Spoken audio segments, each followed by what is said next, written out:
Hello, and thanks for joining me at the Nardo Technical Center. As you can see from that signboard over there, this is the handling track. So it's a 6.2 kilometer layout. It's referred to as a mini Nürburgring because basically that's what it resembles. There's a lot of dips and dives, a lot of blind crests, very challenging track. And this whole facility is owned by Porsche. But the reason we're here today is for this. This is the all-new Lamborghini Revuelto, and this is the long-awaited replacement for the Aventador, and it comes 12 years after the Aventador. The Aventador, if you recall, launched in 2011. This is brand new. It launches officially in October. As you can see from the date there, today is the 11th of June, but I am not allowed to release anything for now, so you will see this video in October sometime. So this is a particularly significant car because it's Lamborghini's first plug-in hybrid model. So there's a lot of technology in this car, which I will try and encapsulate as best as I can. But at its heart, importantly, is still a naturally aspirated V12 engine. It's good for 725 horsepower on its own. And there are 3 e-motors. So there's 2 e-motors in the front axle. So the front axle is purely an e-axle. Each motor puts out about 350 Newton meters of torque. So there's about up to 700 driving through the front wheels. And at the back you have the V12 engine, which I'll show you in a minute, which has been spun around 180 degrees because in lieu of the transmission being ahead of the engine, it is now transversely positioned behind. It's a dual clutch 8-speed gearbox, all new, and incorporated within that is another e-motor. And where the transmission used to reside is a battery pack, but it's not a big battery pack. I think it's about 3.8 kilowatt hours. So the idea here is not to give it a long EV range or CO2 reduction. It's purely for performance boost. So it charges very rapidly, and then the total output is 1,015 horsepower. So that's not a typo, not a misprint. It's 1,015 horsepower combined output. So it's a very fast car, top speed of 350 kilometers an hour plus, 0 to 100 in 2.5 seconds.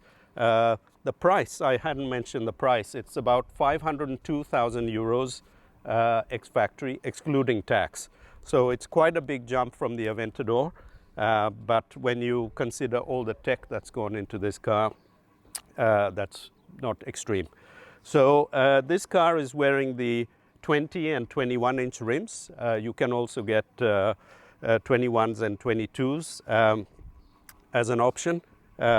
Couple of choices of tires. This is the performance tire because we've been out on track, and I'll post a separate video with my in-car footage as well, so you can see how it goes and what it sounds like.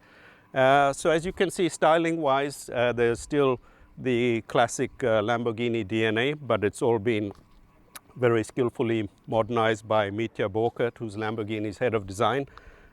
So there's still the characteristic sort of wedge shape, very sort of heavy, or shall we say broad in the rear end, very streamlined cab forward design. So perhaps if you follow me around, we can move around to the rear, and maybe I might get Mario to help me out a bit. This is Mario Fassanetto. He's Lamborghini's chief test and development driver. And so here, if you follow me around, perhaps we can have a look at the engine and how it's all been packaged. So you have the V12, which is now sitting ahead of the rear axle. I think it ends about a few centimeters ahead of the rear axle. You have the transverse mounted dual clutch gearbox, the e-motor, and then you have these very cool exhausts out the back, which are sort of like a fighter jet. And so this has the optional gloss carbon fiber pack. So standard is a matte finish, but this is an option. And And there's a whole range of options for personalization to sort of make your car more bespoke. Loads of colors via the Lamborghini Ad Personam program, and also in the interior. So if I could request Mario again to just open the car up, and then we will move into the interior, and I will give you a sort of a quick look in there. So there we go. So perhaps if you can follow me on this side, and I will go this way.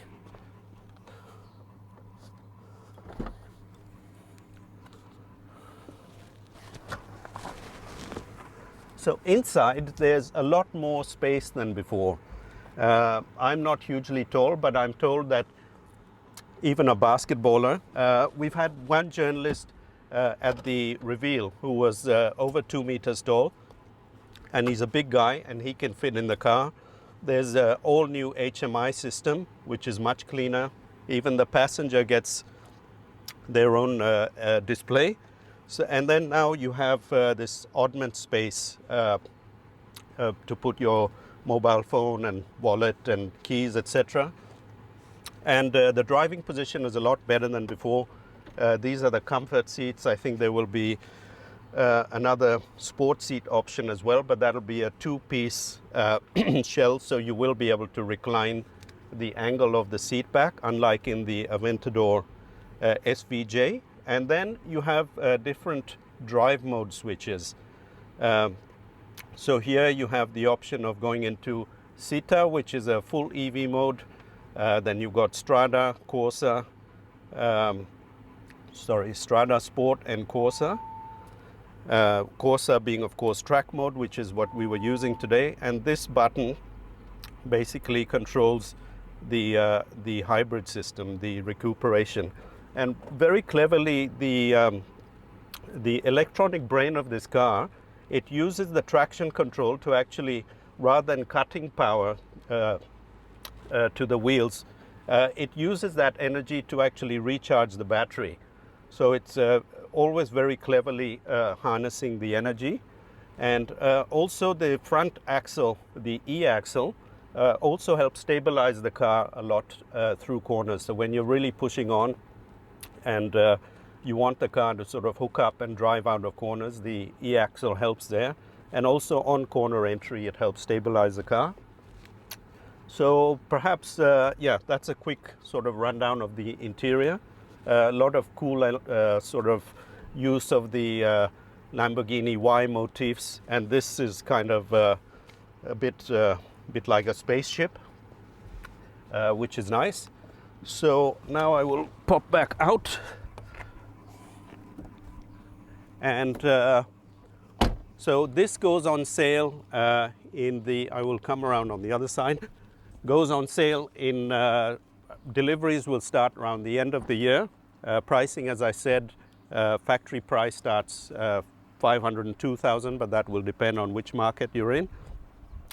So yes, this car has been long awaited, and I can confirm after having driven it, they have really done a great job with this. It's really easy, very easy to drive fast, and it is fast. It's a lot faster than the Aventador, especially in the hands of drivers who may not have the highest of skill levels. So there you have it, the Lamborghini Revuelto. Thank you very much for watching, and see you in the next video.